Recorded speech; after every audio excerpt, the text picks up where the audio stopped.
왜 이게 학교 가는 것을 거부하는 스쿨 리퓨저 또는 스쿨 포비아라고 그러죠. 학교 공포증이죠. 왜 이런 것이 생겼고 이제 어떻게 치료를 해야 될까?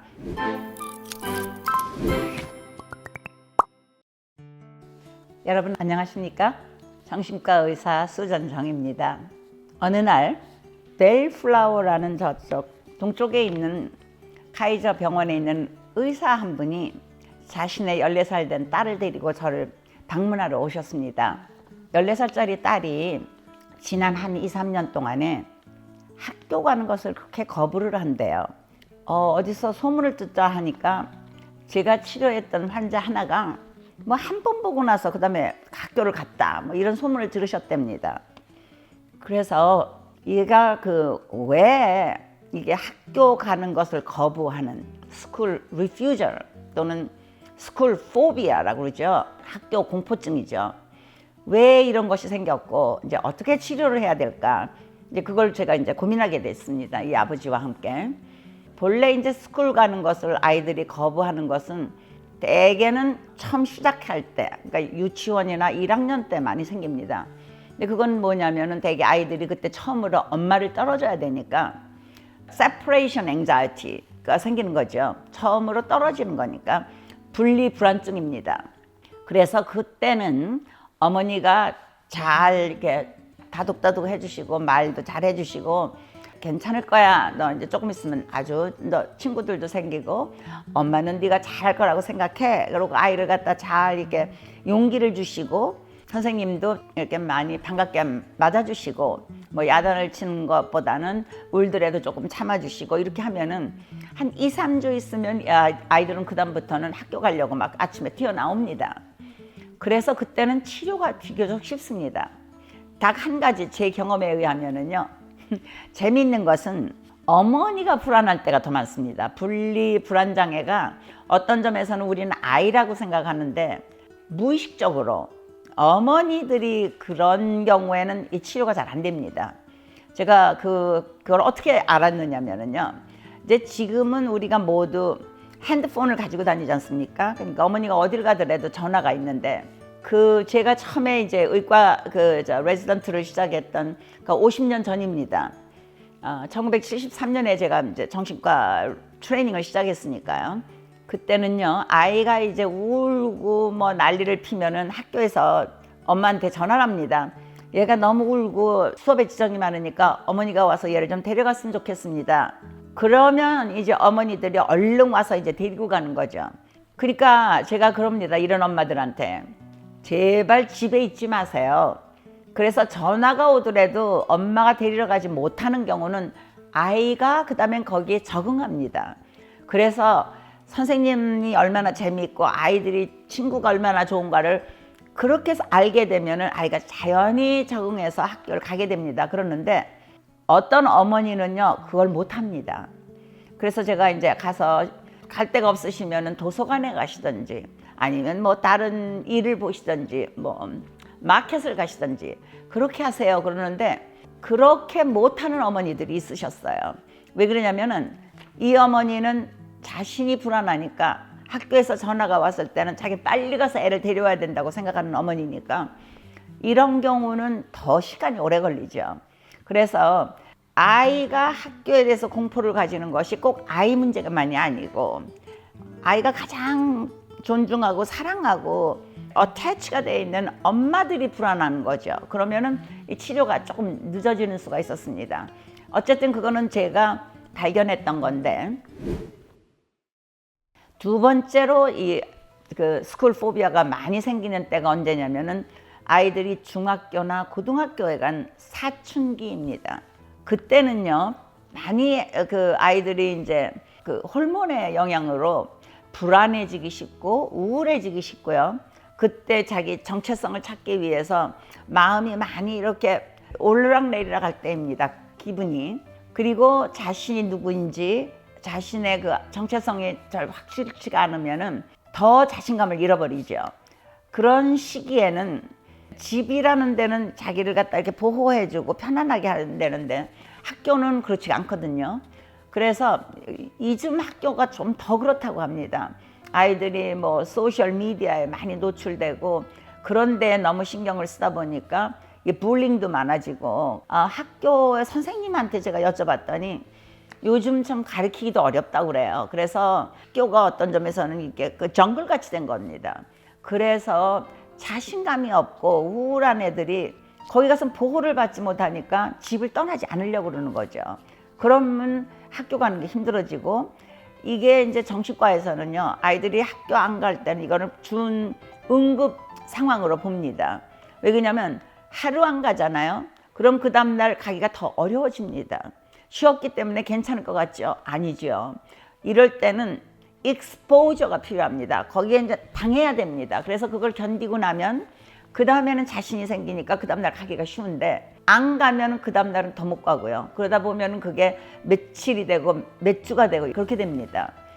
그래서 이제 이 의사 아버지가 데리고 온 14살짜리 이제 이 소녀는 보니까 저를 보고 나서 이렇게 눈을 맞추질 않아요. 그리고 말이 없고, 제가 이제 물어보는 말에 이렇게 간단하게 대답은 합니다. 그래서 머리는 좋은 것 같았어요. 그런데 어렸을 때부터도 학교 가면 자기 혼자 놀았다고 그래요. 그리고 다른 친구들하고 별로 이렇게 사귀질 못하고. 근데 워낙 그 IQ는 좋으니까 그런 대로 학교 이제 공부는 따라가 가지고 지금 중학생까지 됐는데, 제가 보기에는 고지능의 자폐 환자 같았습니다. 그리고 학교에서 심리학 그 학자도 조사를 해보니까 그럴 가능성이 많다고 그랬다고 해요. 그래서 이제 그 자폐 치료를 해야 되겠죠. 그러면은요. 그래서 스쿨포비아가 문제가 아니라 이런 경우는 이제 자폐증이 있는 거니까, 자폐가 뭡니까? 어티즘이라고 그래서, 어티즘은 요새는 스펙트럼 디지즈로 봅니다. 아주 심한 케이스로부터, 그 전에 우리가 영화에서 보았던 뭐 레인맨 같은 데서 나오는 그런 하이 디그리가 있는 반면에, 어티즘 중에서도 뭐 그런 대로 친구도 사귀고 말도 꽤 하고 사회생활하는데 큰 문제가 없는 사람들도 있습니다. 그리고 이런 것은 요새 왜 그게 가능해졌냐면은 아주 어린 나이부터, 요새는 3살부터 ABA라고 Abnormal Behavior Analysis, 그래가지고 이렇게 행동 치료를 하는 사람들이 3살 때부터 치료를 해주거든요. 그렇기 때문에 많이 사회 활동을 잘 할 수 있고요. 제가 아는 꽤 심했던 그 자폐증 환자는 대학교도 갔고요. 버클리에 갔었습니다.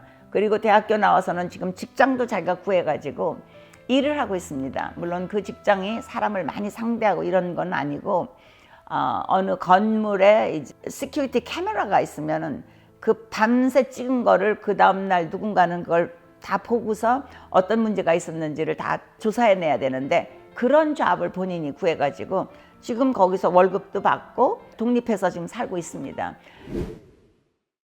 이런 식으로 요즘은 치료에 의해서 많이 그전보다는 앞으로의 전망이 참 밝습니다. 근데 이 14살짜리 소녀도 지금 사춘기에 대해서 이제 불안하고 누군가 어떻게 사귀는 것도 못하겠고, 그때는 또 옆에서 프레셔들을 많이 넣죠. 왜냐면은 특히 미국에서는요, 사춘기가 되면은 네가 독립해서 네 일은 네가 해결하고 네가 앞으로 뭘 할 건지도 네가 결정하고, 그런 것을 누구한테 기대면 안 되고, 이런 식으로 사회가 어떤 점에서는 티네이저들한테 기대를 합니다. 그래서 그때는 부모한테 기대면은 베이비라고 친구들이 흉보고, 따라서 친구들이 인정을 해주는 것이 이때는 굉장히 중요해집니다. 왜냐면 부모한테 가서 물어보면은 너는 베이비야. 그러니까 옆에 있는 친구들이 넌 괜찮아. 그러면 자신감을 얻는 건데, 이 소녀 같은 경우는 한 번도 친구를 만들어 본 적도 없었고, 친구들이 와서 너는 괜찮아 라고 말 안 해주고 그러니까 얼마나 학교 가기가 어려웠겠습니까? 그래서 이런 것을 알고서 그 다음에 이제 소녀의 그 불안한 마음, 이제 이런 것들을 이제 상담을 하면서 제가 제일 먼저 한 거는 학교에다 연락을 한 거죠. 그래서 학교에다가 이 아이가 학교 가서 좀 힘들 때는 도서관에 가 있던지 양로실에 가 있더라도 어떤 점에서는 학교에 발을 디디게 하고 그때 칭찬을 많이 해줘라. 거기서 와서 점심을 먹더라도 그거는 학교에 온 거니까 이거는 결석이 아니고 이거는 출석이고, 학교에서 너무 숙제도 많이 내주거나 뭐 너무 많은 걸 강요하지 말고 학교에 오는 것을 웰컴해라. 학교에다 그렇게 연락을 했습니다. 이게 환경이 중요한 거니까요.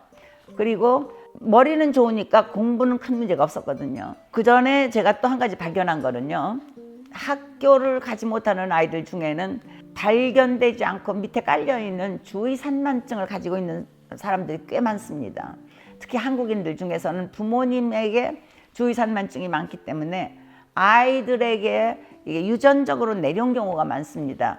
주의 산만증이라고 하면 많은 사람들이 뭐 왔다 갔다 뛰어다니고 하이퍼 액티브한 것을 자꾸 생각을 하는데, 행동 항지는 전혀 없고요.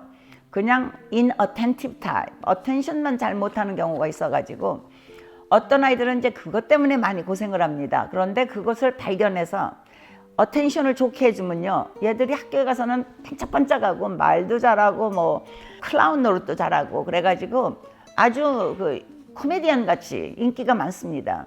아마 이 아버지가 들었다는 그 한 번 보고 나서 치료가 됐다는 환자가 제가 보기에는 그 밑에 깔려있던 주의 산만증을 발견해서 그거를 치료한 것이 때문에 그렇지 않을까, 이제 그런 생각이 저는 들었습니다.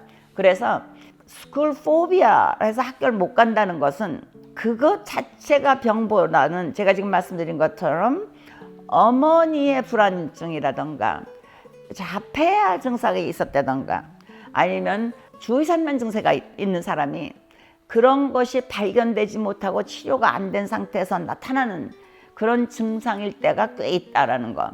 물론 그런 거 하나도 없고도요, 정말 불안해서 못 가는 사람도 있습니다. 이게 전부 다 불안하고 관계되니까 변리 불안도 되고 아니면 피어 프레셔 때문에 같이 가서 사람들을 잘 사귀지 못하는 이런 문제들. 그런데 주의산만증이 있는 사람들이 굉장히 인간관계가 힘듭니다. 이분들은 어텐션을 못하니까 처음에 가서 친구는 잘 사귀는데 유지를 못해요. 왜냐하면 다른 아이가 자기한테 어떤 큐를 보내는 거를 정신이 없이 바쁘다 보니까 받아들이질 못합니다. 그러면은 우정이 오래 계속을 못하지요.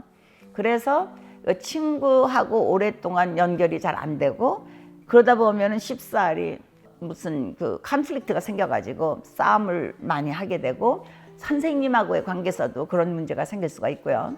그래서 이 스쿨 포비아는 학생들에게 가장 이게 거의 준 응급 상태로 문제가 생기면 빨리 손을 써서 빨리 보내도록 가정에서나 학교에서나 서로 서포트를 해주면서 아이가 편안한 마음으로 갈 수 있도록, 특히 사춘기에 이런 문제가 났을 때 그냥 내버려 뒀다가는 학교 졸업 못하지요. 그러면은 취직 못하지요. 그럼 얼마나 자기의 자존감이 깎이겠습니까? 그리고 외롭고요. 그리고 인간관계가 점점 더 힘들어지는 거죠. 그래서 부모님들이나 선생님들 이런 아이가 있을 때는 가장 서포트를 많이 해주시고 빨리 전문가에게 보내주시고 그래가지고 아이가 다시 자기의 그 자신감을 갖고 행복한 사회생활을 할 수 있도록 도와주시기를 바랍니다. 그 불안증을 갖다가 많이 줄이기 위해서는 이제 SSRI 항우울제, 프로젝, 팩슬, 졸로프트, 셀렉사, 렉사프로 뭐 이런 것 중에 하나를 쓰셔도 되고 아니면은 웰뷰트린, 뷰프로피온, 그다음에 에펙솔 뭐 이런 좋은 약들이 많습니다. 이런 것을 쓰면서 그 환자들의 무드를 아니면 자신감을 올려주시고요. 급할 때는 벤조다이아제핀 같은 이제 항불안제도 이제 쓸 수는 있는데 그거는 조심하셔서 이 항우울제가 이제 한 2주 내지 4주 걸리거든요. 어떤 때는 치료 효과가 나타날 때까지. 그 사이에 아이가 불안해하면은 이런 약을 응급으로는 좀 쓸 수가 있습니다. 그러나 이제 차차 그걸 오래 쓰면은 내성이 생기고 그다음에 금단 증상 생기니까 그게 처음에는 반짝하고 도움이 될지 모르지만은 그거는 임시로만 쓰면 되는 거고요.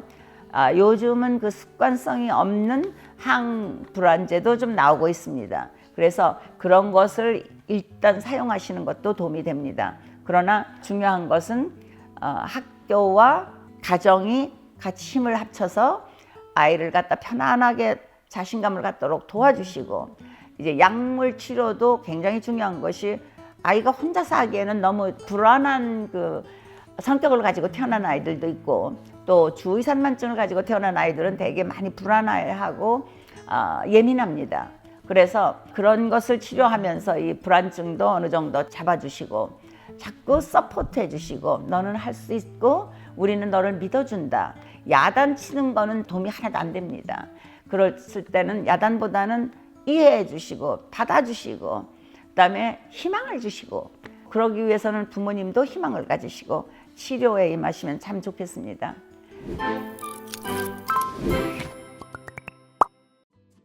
네, 오늘은 스쿨 포비아, 학교 가기를 불안해하는 아이들, 학교 거부 현상을 보이는 아이들을 어떻게 치료하는지 저희 케이스를 몇 가지 예를 들어서 설명드렸습니다. 여러분, 오늘 저희 말씀이 도움이 되셨다면 좋아요와 구독 눌러주시고 알람 신청해 주시면 감사하겠습니다. 안녕히 계십시오.